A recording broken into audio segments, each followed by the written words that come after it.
Selamat siang, pagi, dan malam. Pada kesempatan ini, kita akan belajar mengenai manajemen industri di minggu ketiga. Kita akan belajar mengenai tantangan dan kualitas manajemen industri. Nah, di mata kuliah ini, kemarin juga sudah saya jelaskan untuk faktor-faktor yang mempengaruhi dalam eh, manajemen industri. Nah, faktor-faktor tersebut secara tidak langsung juga akan mempengaruhi tantangan-tantangan apa yang dihadapi dari faktor-faktor tersebut yang berpengaruh terhadap manajemen industri. Seperti kemarin sudah dijelaskan di minggu kemarin, bahwasanya berapa faktor-faktor tersebut ada manusia, proses, dan organisasi, serta ada faktor pemerintahan yang sangat berpengaruh terhadap suatu proses manajemen industri ya. Nah, di sini nanti akan saya breakdown satu-satu faktor-faktor ini yang nantinya membuat suatu tantangan atau kendala-kendala yang ada di dalam suatu manajemen industri. Langsung saja kita ke eh, tantangan yang pertama, yaitu dari segi proses. Di segi proses ini ada faktor tantangan dari raw material. Raw material seperti kita ketahui bahwasanya adalah bahan baku yang dalam bidang manajemen industri ini sangat penting ya dalam menunjang profitabilitas dari suatu perusahaan. Dalam arti apa sih profitabilitas? Karena dari bahan baku ini yang nantinya akan diolah menjadi produk yang akan kita jual. Jadi faktor bahan baku ini sangat penting dalam proses di manajemen industri. Nah, faktor yang menjadi pertimbangan ketika kita berurusan dengan bahan baku atau raw material ini adalah pertama adalah lokasi. Jadi pemilihan lokasi itu sangat penting ketika kita akan mendirikan suatu perusahaan dikarenakan dari lokasi tersebut kita harus tahu bagaimana nanti proses distribusi dan penyimpanannya. Nah, ketika lokasi yang kita pilih itu jauh daripada perusahaan kita, maka ongkos untuk distribusi dan penyimpanan ini juga akan menjadi mahal. Sehingga faktor lokasi ini harus ditentukan berdasarkan lokasi bahan baku yang ada. Nah, ini menjadi pertimbangan letak dari bahan baku yang ada biasanya didekati oleh perusahaan-perusahaan untuk mengurangi ongkos dari distribusi dan penyimpanan. Yang kedua adalah jumlah bahan baku. Nah, jumlah bahan baku ini akan mempengaruhi dari umur pabrik. Nah, umur pabrik ini nanti yang akan digunakan dalam suatu peninjauan ekonomi dalam proses rencana investasi, apakah pabrik ataupun industri tersebut menguntungkan atau tidak. Nah, jumlah bahan baku ini harus dapat diketahui datanya di awal sebelum kita mendirikan suatu perusahaan karena sangat krusial. Apabila jumlah bahan baku yang ada itu tidak sesuai dengan prediksi ataupun data, sebagai misal cadangan emas yang ada di Papua itu sekitar 50 tahun, tetapi ketika kita mengeksplorasi, mengeksploitasi itu hanya 15 tahun, cadangannya sudah habis, maka industri emas, tambang emasnya juga akan tutup ya, apa ibaratnya, dia akan merugi karena secara investasi 50 tahun tetapi hanya dalam waktu 15 tahun ini sudah selesai. Nah, ini harus dijadikan pertimbangan juga bahwa jumlah bahan baku itu harus dilihat. Kemudian yang faktor ketiga itu adalah dari kualitas bahan bakunya. Nah, kualitas bahan baku ini juga mempengaruhi dari desain pabrik. Karena suatu kualitas dari bahan baku itu nanti yang akan dijadikan eh, data dalam proses perancangan peralatan-peralatan yang digunakan. Sebagai contoh, misal kalau di pabrik gula yang ada di luar Jawa dan pabrik gula yang ada di Jawa itu akan berbeda di bagian persiapannya. Kalau di luar Jawa itu kebanyakan adalah mereka memotongnya itu juga langsung. Jadi setanah-tanahnya itu ikut seperti itu. Karena prosesnya itu juga dibakar. Nah, jadi ketika panen tebu akan dibakar, kemudian langsung akan menggunakan mesin untuk memanennya sehingga banyak partikel-partikel tanah yang terikut dalam proses pemanenan. Berbeda halnya dengan tebu yang dihasilkan dari pertanian di Jawa. Karena lahan yang tidak terlalu luas, maka pertanian di Jawa akan menggunakan manusia dalam memanen dan eh, partikel-partikel tanah itu akan semakin berkurang kalau di Jawa sehingga bagian depan di persiapan grindingnya itu akan berbeda antara pabrik gula di daerah Sumatera dan pabrik gula di daerah Jawa. Nah, itu harus jadi perhatian karena kualitas bahan baku tersebut akan sangat mempengaruhi oleh desain pabrik yang akan mempengaruhi ke biaya pendirian pabrik dan investasi nantinya. Kemudian, tantangan selanjutnya, sorry, balik lagi ke raw material ya. Nah, raw material ini saya juga ada eh, terpintas juga bahwasanya kualitas bahan baku ini terkadang fluktuatif ya. Jadi kalau apalagi kalau bahan-bahan dari alam itu terkadang fluktuatif. Berbeda dengan bahan-bahan yang sudah langsung dari pabrik atau intermediate chemicals yang kita olah menjadi produk. Nah, kalau bahan-bahan yang langsung dari alam itu kita harus juga memikirkan bahwasanya desain yang kita buat itu dapat kira-kira dapat eh, mengolah bahan baku yang ada baik dari kualitas yang paling buruk menjadi kualitas yang paling baik. Dari hal ini biasanya akan menurunkan produktivitas, tetapi tidak apa-apa. Yang jelas dari desain yang dibuat juga nantinya tidak begitu jauh dalam proses pengolahan karena kalau desain dari suatu pabrik tersebut tidak dapat mengolah bahan baku dengan kualitas yang jelek dari fluktuatif data yang digunakan itu nanti raw materialnya akan terbuang. Nah, biasanya terkadang juga bisa dilakukan dengan namanya uh, mixing ya. Jadi bahan baku yang jelek banget dengan bahan baku yang agak menengah di blending sehingga nanti pengolahannya tidak terlalu susah. Seperti itu salah satu contoh tekniknya juga ketika dalam proses produksi. Tetapi hal ini juga based on pengalaman, kira-kira seperti apa sih proses produksi yang baik. Nah, ini nantinya ketika kalian terjun di lapangan, itu akan berbeda dari satu perusahaan ke perusahaan lain dalam mengatasi masalah-masalah tersebut. Nah, jadi pertanyaan juga apabila kalau lokasinya sudah material sudah habis, seperti contoh adalah semen Gresik. Nah, semen Gresik itu sekarang sudah ada di Tuban. Jadi banyakan sebagai kelakar itu adalah semen Gresik di Tuban gitu. Karena lokasinya sudah nggak ada di Gresik karena material yang ada di Gresik sudah habis. Nah, hal ini bisa dilakukan dengan mengevakuasi pabrik yang ada, memindahkannya ke daerah Tuban, tetapi head office-nya bisa jadi masih di Gresik untuk meminimalkan biaya. Nah, kemudian ada finish good. Di sini bisa dilihat bahwasanya untuk tantangan di finish good ini biasanya lebih banyak ke proyeksi awalnya dulu ya.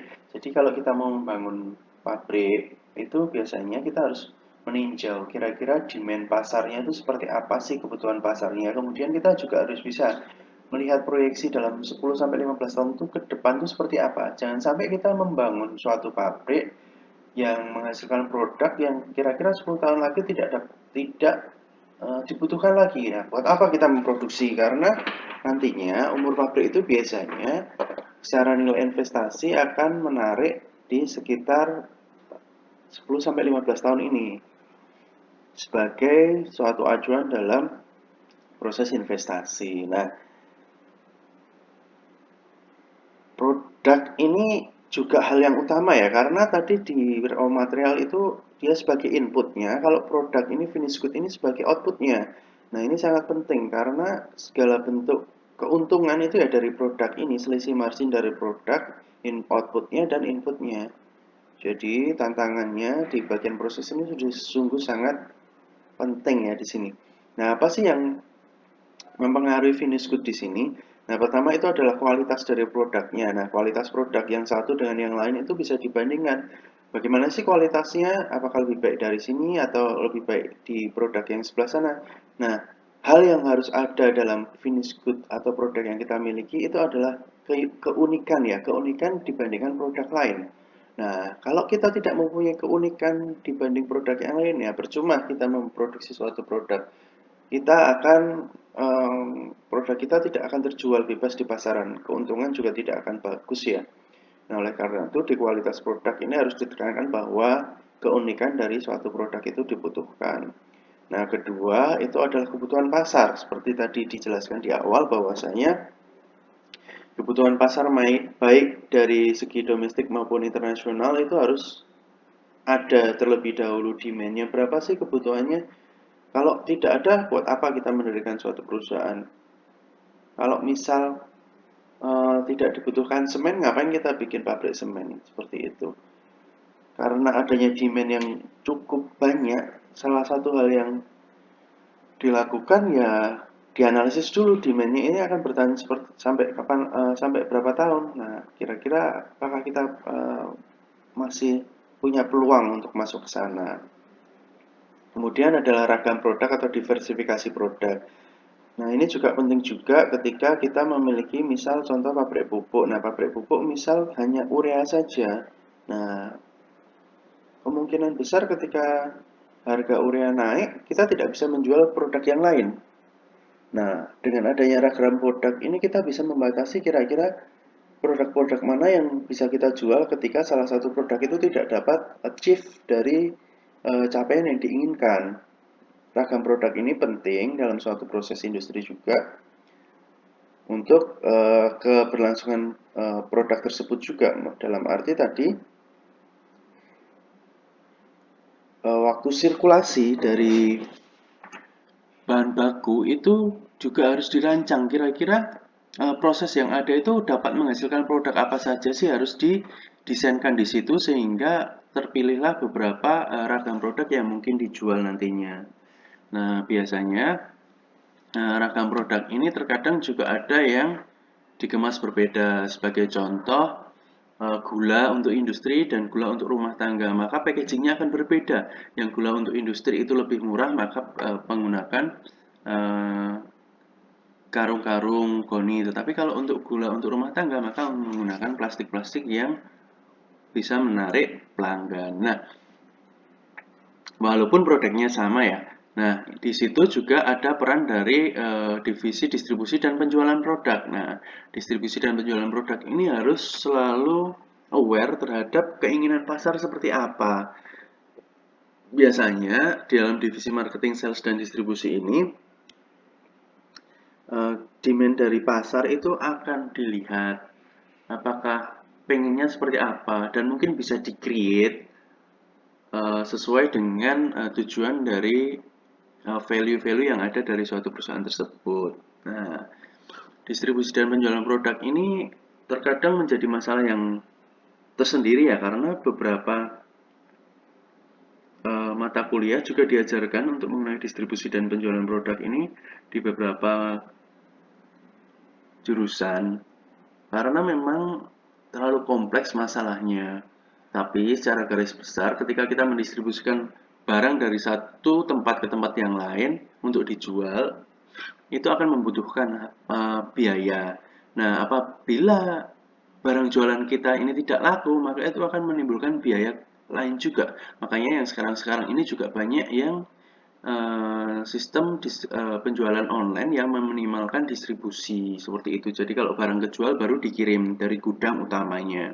Tapi hal-hal ini juga menimbulkan kelemahan-kelebihan tersendiri ya.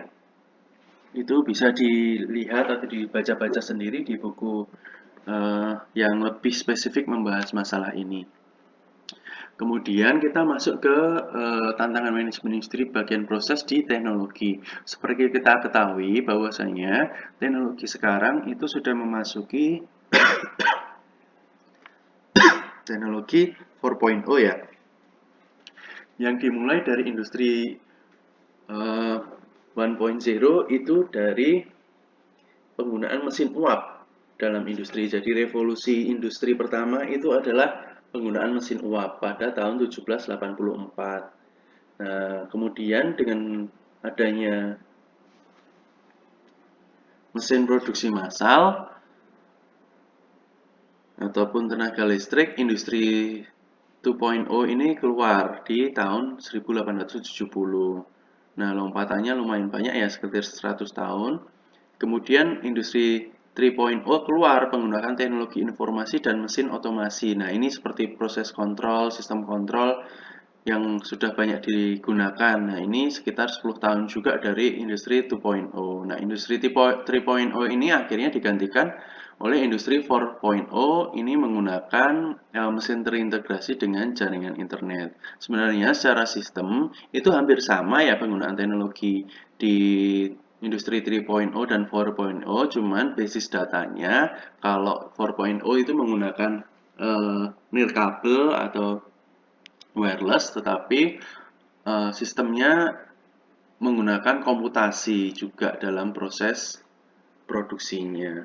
Nah, kita kalau dalam penerapan sistem ini harus juga melihat ya, suatu perusahaan itu tidak bisa kita langsung melompat ke industri 4.0, tetapi kita tidak memenuhi dulu industri 2.0-nya sama 3.0-nya. Jadi ada baiknya ketika kita mau melompat dari satu ke tempat yang lain, itu kita harus penuhi dulu. Apabila industri 2.0 sudah terpenuhi, maka kita harus melompat industri 3.0. Secara semuanya, semua lini sudah menggunakan 3.0 seperti itu. Kenapa kok dari 2.0 langsung ke 4.0? Kalau kita langsung melompat seperti itu, takutnya apabila ada trouble dalam masalah dalam proses produksi, kita tidak bisa menerapkan sistem di bawahnya.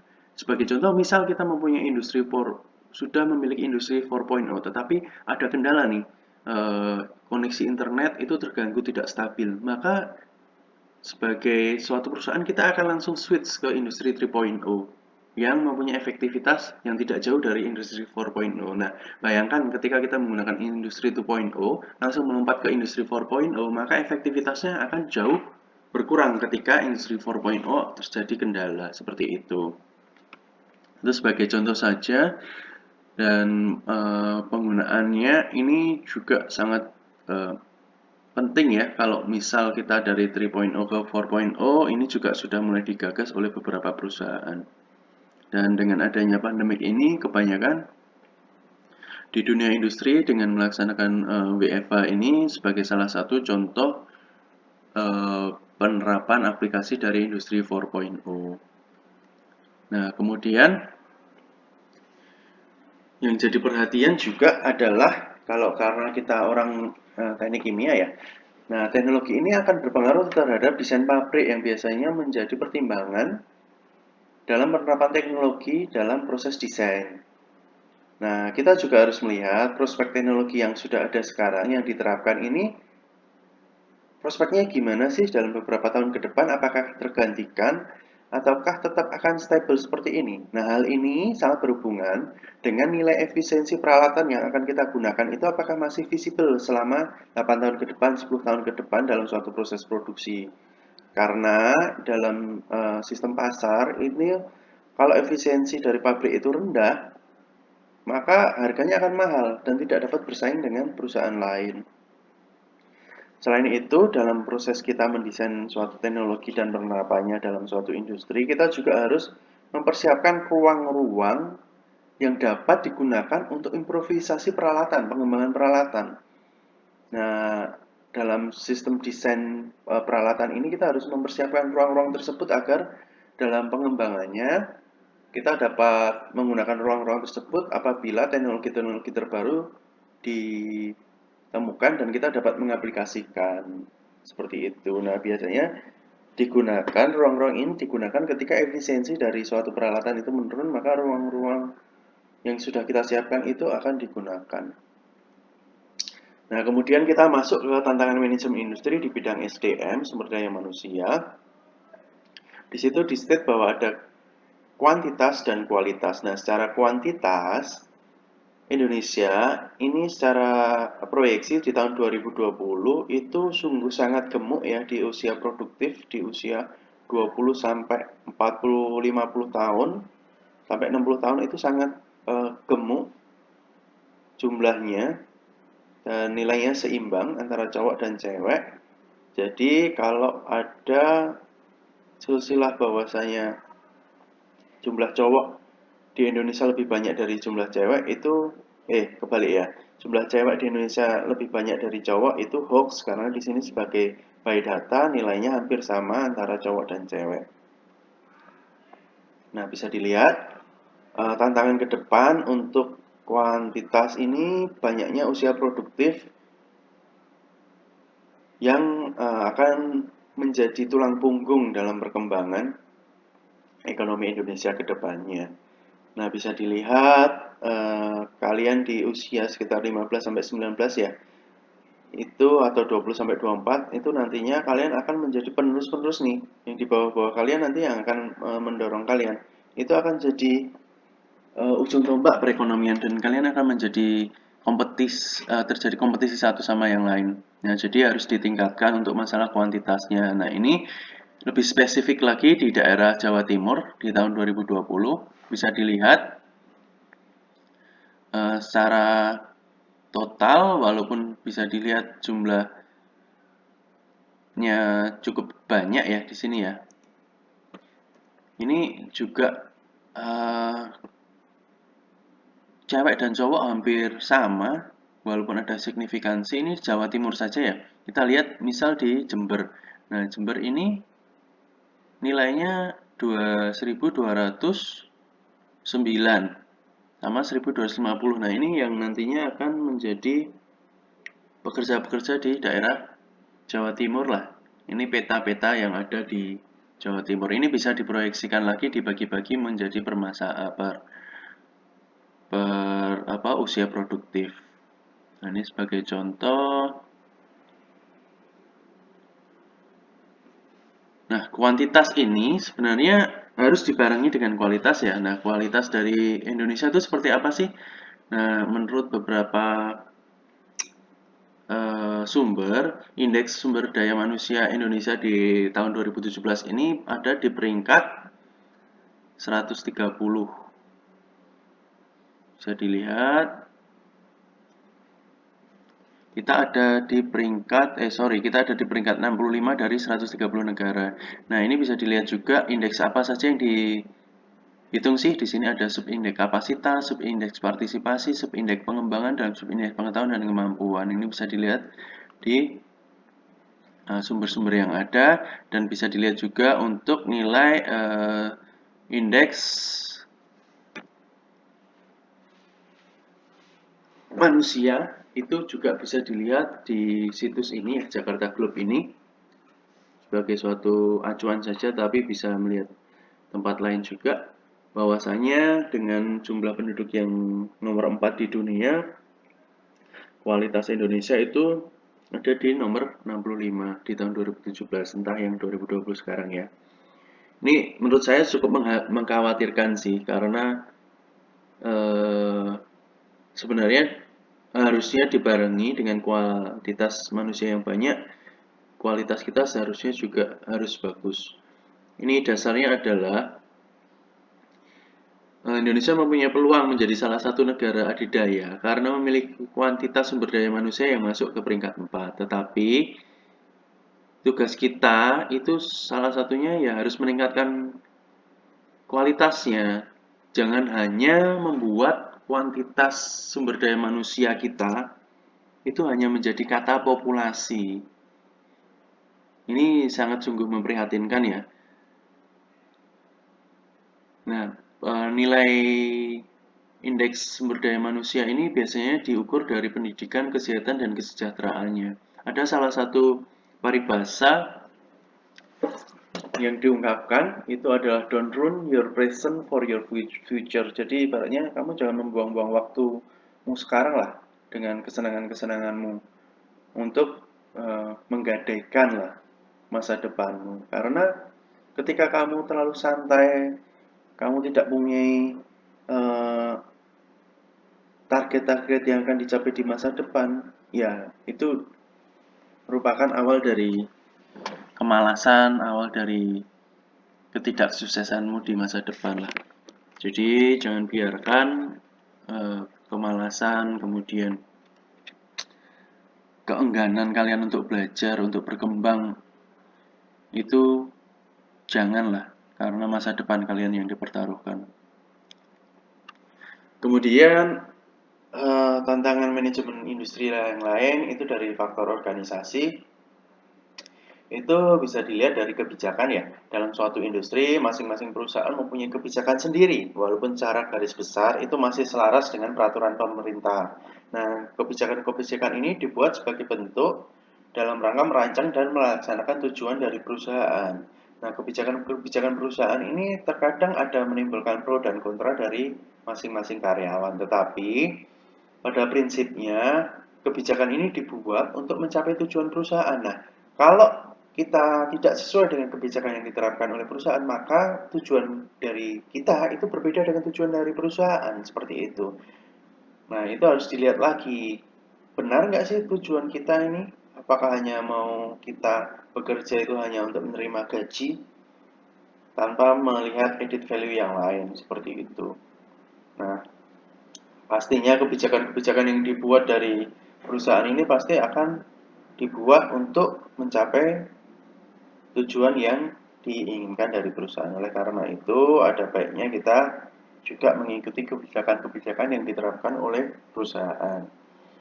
Nah, kemudian ada juga yang dinamakan struktur organisasi. Nah, struktur organisasi ini merupakan salah satu bentuk kendala atau tantangan dalam suatu proses manajemen industri, karena dari struktur organisasi ini itu nanti akan terlihat apakah organisasi atau perusahaan tersebut itu baik atau enggak. Sebagai contoh, apabila struktur organisasi itu terlalu kompleks, terlalu banyak anak cabangnya, jenjang karirnya terlalu susah, itu maka akan mendemotivasi para pekerja-pekerja.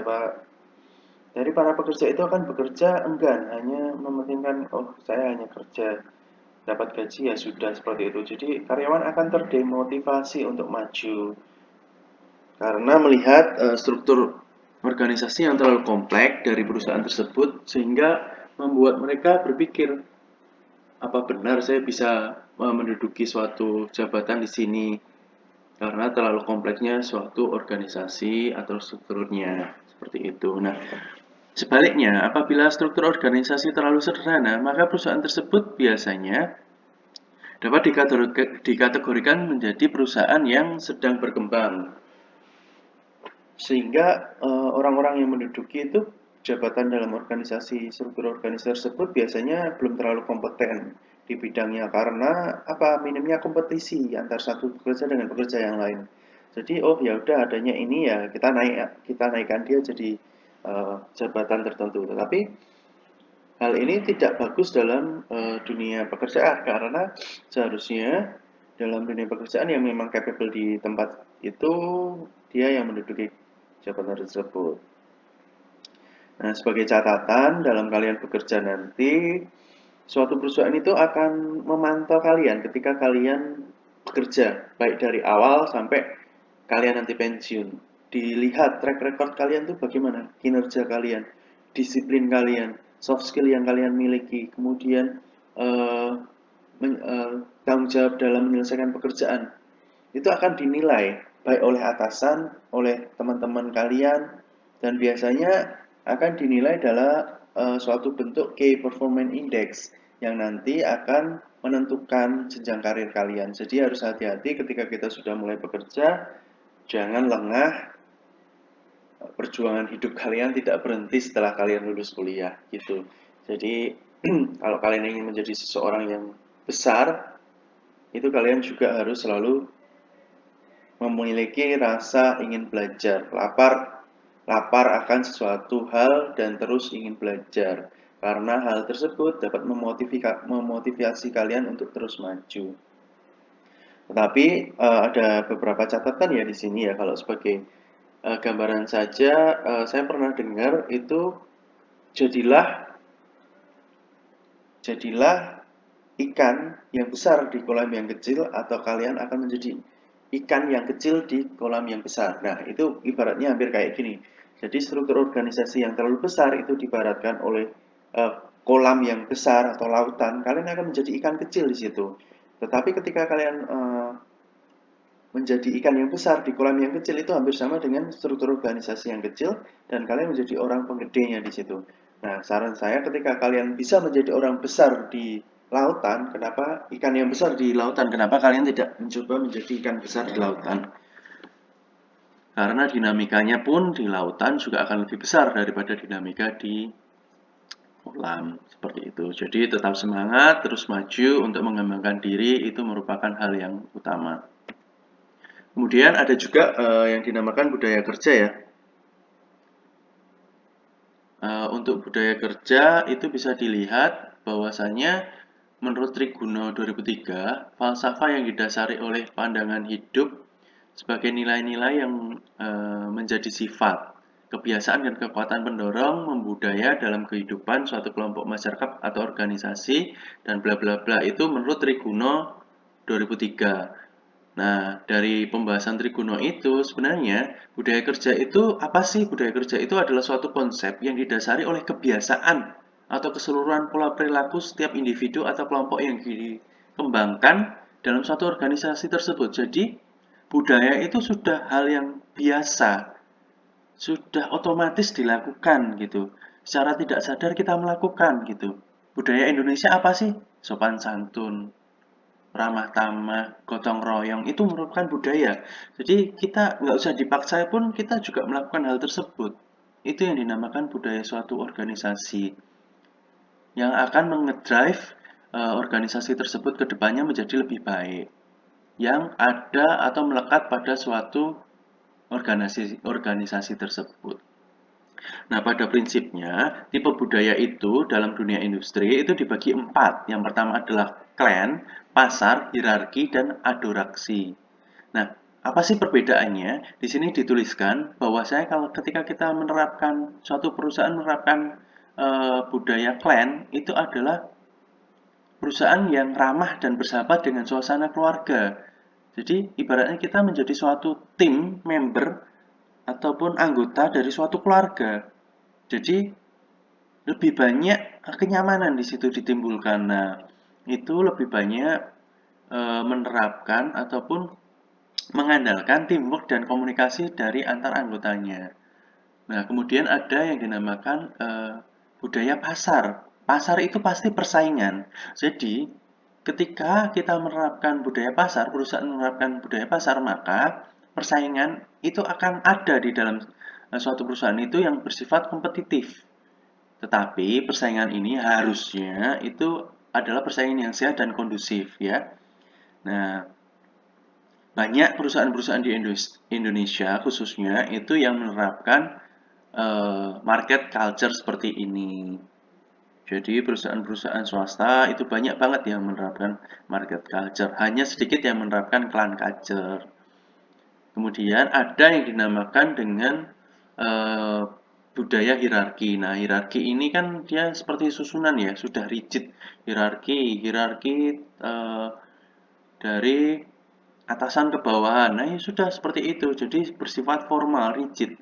Jadi tidak ada hal lebih kreativitas dan lain itu juga akan ditekan. Semuanya berdasarkan atasan. Atasan seperti apa maunya, kita melaksanakan seperti itu. Jadi perusahaan-perusahaan ini kebanyakan juga seperti perusahaan-perusahaan BUMN itu banyak menerapkan sistem-sistem hierarki ini. Nah, kemudian ada yang namanya sistem adokrasi. Nah, adokrasi ini adalah sistem di mana sistem budaya yang dinamis dan kreatif dalam mengambil keputusan. Jadi, bawahan terserah mereka mau menyelesaikan pekerjaannya seperti apa, tetapi yang jelas ketika diberi tanggung jawab atau pekerjaan tersebut selesai dengan sesuai target yang diinginkan dan secara out of the box penyelesaiannya. Nah, kebanyakan budaya-budaya adokrasi ini banyak ditanamkan di startup industri seperti itu. Nah, kemudian ada tantangan manajemen industri yang terakhir dari faktor eksternal itu adalah dari faktor pemerintahan ya. Bisa dilihat bahwasanya ada beberapa hal yaitu fasilitas, pasar, dan regulasi. Fasilitas Indonesia fasilitas sungguh sangat minimum. Oleh karena itu, salah satu cara menggenjotnya adalah menghubungkan, mengkoneksikan ujung Jawa sebelah barat dengan ujung Jawa sebelah timur dengan adanya tol. Ini salah satu bentuk fasilitas yang akan dikembangkan oleh Indonesia dalam menunjang dunia industri. Jadi jangan hanya berpedoman bahwasanya tol itu hanya untuk berpergian orang-orang, tidak. Tol itu untuk sarana distribusi, baik bahan baku, produk, ataupun alat-alat berat. Karena dengan adanya tol, akses jalan itu akan lebih mudah dari satu kota menuju kota yang lain. Selain itu, waktu yang durasi dari perjalanan itu akan menjadi minimum. Jadi fungsi dari suatu jalan yang besar itu sungguh sangat efektif dalam pengembangan suatu industri. Dan beberapa tol juga dibangun di daerah Sumatera, Kalimantan, dan di Sulawesi. Nantinya diharapkan dapat mengembangkan sentra-sentra industri baru di daerah-daerah tersebut. Jadi, kalau ada suatu informasi, jangan langsung ditelan mentah-mentah. Kalian harus cari sumber informasi yang lain. Apa sih gunanya? Apa sih manfaatnya? Apabila seperti ini, apakah benar dampaknya seperti ini? Segala informasi harus kita olah. Kita sekarang merupakan suatu akademisi. Jadi, segala informasi harus kita olah, jangan kita telan mentah-mentah. Kemudian, ada faktor yang lain, yaitu faktor pasar. Ini jelas pasar itu merupakan eh, eksistensi dari penjualan. Jadi lebih ke jumlah penduduk yang ada dan faktor ekonominya seperti apa. Nah, Indonesia ini secara pasar market itu sangat bagus. Tetapi secara kesejahteraan kita harus lihat lagi barang-barang apa yang dijual. Apakah orang Indonesia ini butuh membelinya, bisa membelinya. Nah, ini pasar ini juga harus di-create oleh pemerintah untuk menunjang suatu investasi. Nah, ini pasar ini terkadang di tengah pandemi ini sangat turun ya demand dari pasar. Nah, hal-hal ini yang biasanya dilakukan pemerintah itu dengan mempermudah dari segi pemberian bantuan-bantuan tunai. Hal ini untuk apa? Untuk meningkatkan penyerapan barang di pasar. Nah, kemudian ada lagi yaitu regulasi. Nah, regulasi dari pemerintah ini sangat penting karena kalau kita mau mendirikan atau membuka usaha, terus ada momok ataupun ada cerita-cerita, mendirikan usaha ini banyak loh syaratnya. Harus ada SIUP, TDP, SNI, halal, kemudian nanti harus ke notaris dan lain-lain, dan ribet dan membutuhkan waktu yang lama. Orang akan malas untuk membuka suatu industri. Nah, dengan adanya suatu regulasi yang mempermudah segala bentuk pengurusan, ini salah satunya dapat mempermudah dari para investor untuk menginvestasikan dananya, mendirikan pabrik, mendirikan industri di Indonesia. Nah, hal-hal ini yang harus kita pantau juga. Bagaimana sih regulasi di Indonesia? Bagaimana sih kemudahan dalam investasi? Nah, ada beberapa faktor dalam penilaian dari faktor regulasi ini. Nah, kemudian lanjut ke daerah kualitas manajemen industri. Kita akan membahas kualitas manajemen industri. Nah, kemarin sudah dibahas bahwasanya manajemen perusahaan industri ini serangkaian aktivitas untuk menciptakan nilai dalam bentuk barang dan jasa melalui transformasi input menjadi output. Nah, bisa dilihat bahwasanya di gambar sebelah kanan ini eh, suatu bahan raw material ini akan diproses, akan ditransformasikan menjadi suatu barang. Nah, barang ini harus mempunyai nilai tambah. Kalau tidak ada nilai tambah, buat apa kita membuat suatu produk? Nah, dari produk ini nanti akan diumpankan ke konsumen, akan timbul feedback untuk menjadi masukan lagi untuk menambah atau meningkatkan proses yang ada. Nah, suatu proses yang baik biasanya itu juga diterapkan atau ditambah dengan after sale service. Jadi tidak hanya menjual produk nih, sebagai contoh adalah Toyota yang manufaktur ya. Mereka akan menggunakan after sale service-nya. Ibaratnya mereka akan terus menggapai konsumen dengan sistem service. Nah, itu ibaratnya after sale sales.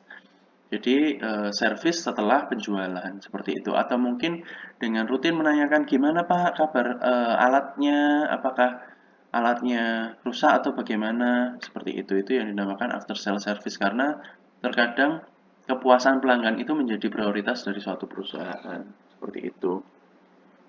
Kemudian kualitas suatu industri itu bagaimana sih cara mengukurnya? Nah, biasanya kalau dalam dunia industri kimia itu dari produktivitas. Nah, produktivitasnya itu diukur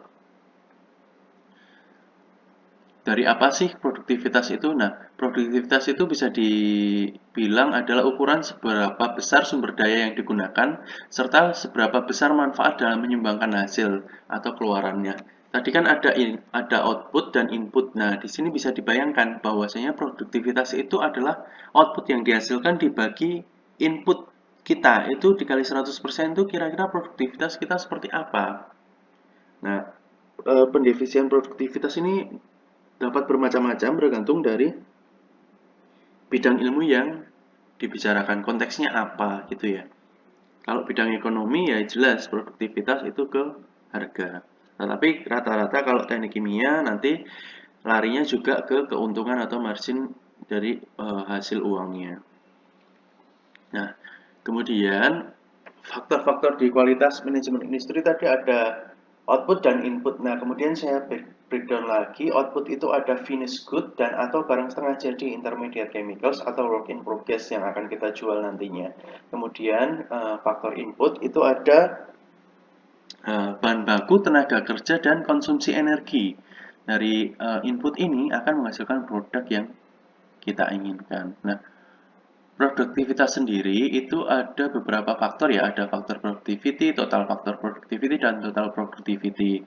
Nah, kalau faktor productivity itu adalah faktor produktivitas faktor. Jadi hanya faktornya saja. Misal output per faktor, faktornya apa? Labor atau capital atau material atau energi. Jadi outputnya berapa, labornya berapa, seperti itu. Kalau total factor productivity adalah net output dibagi labor plus capital.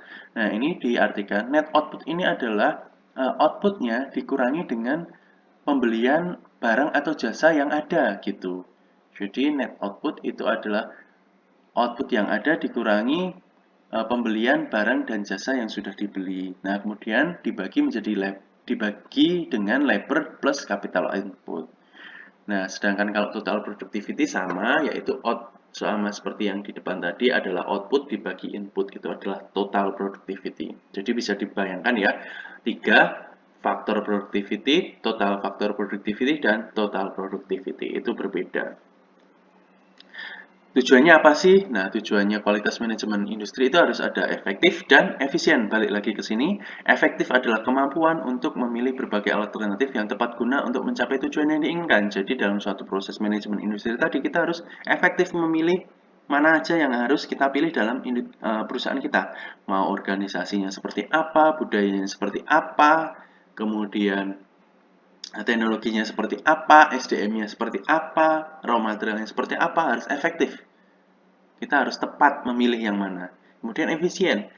Untuk menyelesaikan suatu pekerjaan dengan benar, kita harus menghitung output inputnya itu berapa sih, harus efisien. Jadi nilai dari pabrik itu kalau kurang efisien nanti akan berpengaruh ke cost dan akan mempengaruhi ke biaya penjualan. Di situ sudah mungkin, nah ini ada tugas sedikit ya. Nanti bisa dibagi satu kelompok dua atau 3 orang ya. Kita lihat nanti ganjil genapnya bisa dibagi sendiri kelompoknya. Ini ada 3 pertanyaan. Monggo langsung saja. Nanti kalau sudah di minggu besok akan dikumpulkan.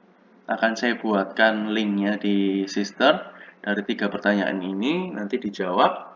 Satu kelompok terdiri dari 2 atau 3 orang. Kelompok boleh memilih sendiri. Kalau ada pertanyaan mengenai tugas, bisa langsung tanya saya lewat WhatsApp ataupun tulis di kolom komentar. Mungkin itu saja tantangan industri dan tantangan dan manajemen industri di minggu ini. Semoga ilmu yang sudah saya sampaikan dapat berguna.